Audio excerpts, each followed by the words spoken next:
ఇండియాలో వంటగదులకు ఇరాన్ మంట తగులుతోంది.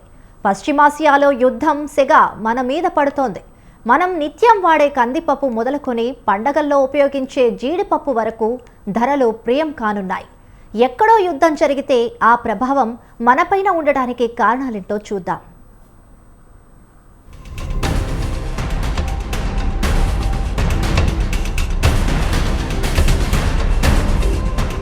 మనం నిత్యం భోజనంలో వాడే కందిపప్పు ఇక్కడే పండుతుందని చాలామంది భావిస్తూ ఉంటారు. కానీ వాస్తవానికి పప్పు దినుసులు దేశీయంగా పండుతున్నా విదేశాల నుంచి కూడా అధిక మొత్తంలో దిగుమతి చేసుకుంటున్నాం.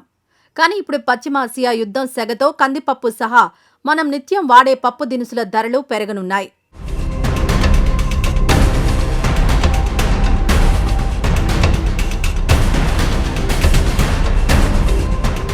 మన దేశం ఏటా 5 నుంచి 6 మిలియన్ టన్నుల మేర కందిపప్పు, పెసరపప్పు తదితర పప్పు ధాన్యాలను విదేశాల నుంచి దిగుమతి చేసుకుంటూ ఉంటాం.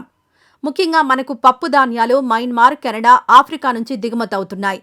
యుద్ధం కారణంగా ఈ దిగుమతులపై ప్రభావం పడనుంది.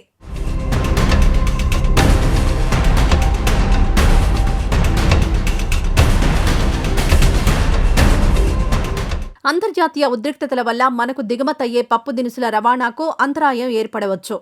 అలా వీటి రవాణా దీర్ఘకాలం ఆగినా, రవాణా వ్యయాలు పెరిగినా ఆ భారం పప్పుల ధరల రూపంలో మనపైనే పడుతుంది.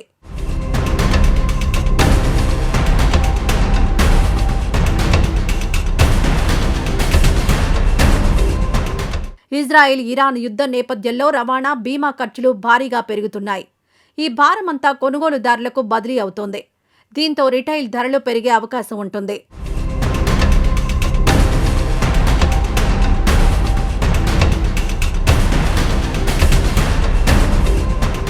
యుద్ధం వల్ల నౌకా సరకు రవాణాకు ఇబ్బందులు తలెత్తుతున్నాయి.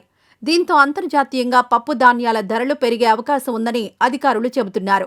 ఒకవేళ యుద్ధం వారం మించి కొనసాగితే నౌకల రవాణా స్తంభించిపోతుంది. దాంతో పప్పు ధాన్యాల ధరలు పెరగక తప్పదన్న అభిప్రాయాలు వ్యక్తమవుతున్నాయి.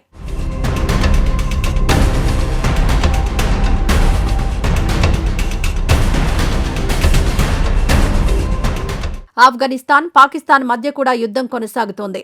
దీని ప్రభావం కూడా మనపై పడుతోంది. మన దేశానికి వచ్చే డ్రై ఫ్రూట్స్, నట్స్కు ఇబ్బందులు ఏర్పడుతున్నాయి. జీడిపప్పు, పిస్తా, ఎండు ద్రాక్ష, కుంకుమ పువ్వు, ఆప్రికాట్ వంటివి ఇరాన్, ఆఫ్ఘనిస్తాన్ నుంచి దిగుమతవుతున్నాయి. ప్రస్తుతం దేశంలో వీటి నిల్వలు ఉన్నాయని, ఇప్పుడే మనకు వచ్చిన ఇబ్బందేమీ లేదని నిపుణులు చెబుతున్నారు. అయితే ఇరాన్ మార్గం పూర్తిగా మూతపడితే దిగుమతి కష్టమవుతుందని వ్యాపార వర్గాలు పేర్కొన్నాయి.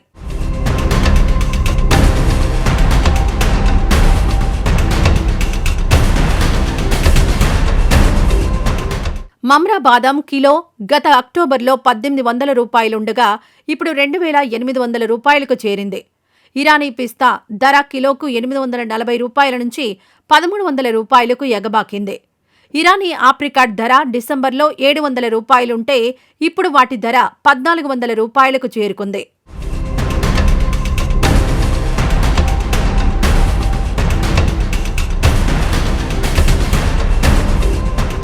అయితే బియ్యం ధరలు మాత్రం తగ్గే అవకాశం ఉంది. ఎందుకంటే భారత్ నుంచి ఇరాన్, ఇతర గల్ఫ్ దేశాలకు వెళ్లే బియ్యం ఎగుమతులు తగ్గుతాయి. దాంతో దేశీయంగా సరఫరా పెరిగి ధరలు తగ్గుముఖం పట్టొచ్చు. ఇరాన్, గల్ఫ్ దేశాలతో తాజా CIF ఒప్పందాలు కుదుర్చుకోవద్దని తమ సభ్యులకు సూచించినట్లు భారతీయ బియ్యం ఎగుమతిదారుల సమైక్య పేర్కొంది. భారత ప్రీమియం బాస్మతి బియ్యం 4 లక్షల మెట్రిక్ టన్నుల మేర ఎగుమతి కాకుండా చిక్కుకుపోయినట్లు తెలుస్తోంది. ఇందులో 2 లక్షల మెట్రిక్ టన్నులు మార్గం మధ్యలో, భారత నౌకాశ్రయాల్లో మరో 2 లక్షల మెట్రిక్ టన్నులు నిలిచిపోయినట్లు తెలుస్తోంది. మొత్తం మీద పశ్చిమాసియాలో దాడులు, ప్రతిదాడుల నేపథ్యంలో ఆహార పదార్థాల ధరలు ప్రియం కావచ్చన్న అంచనాలు వ్యక్తమవుతున్నాయి.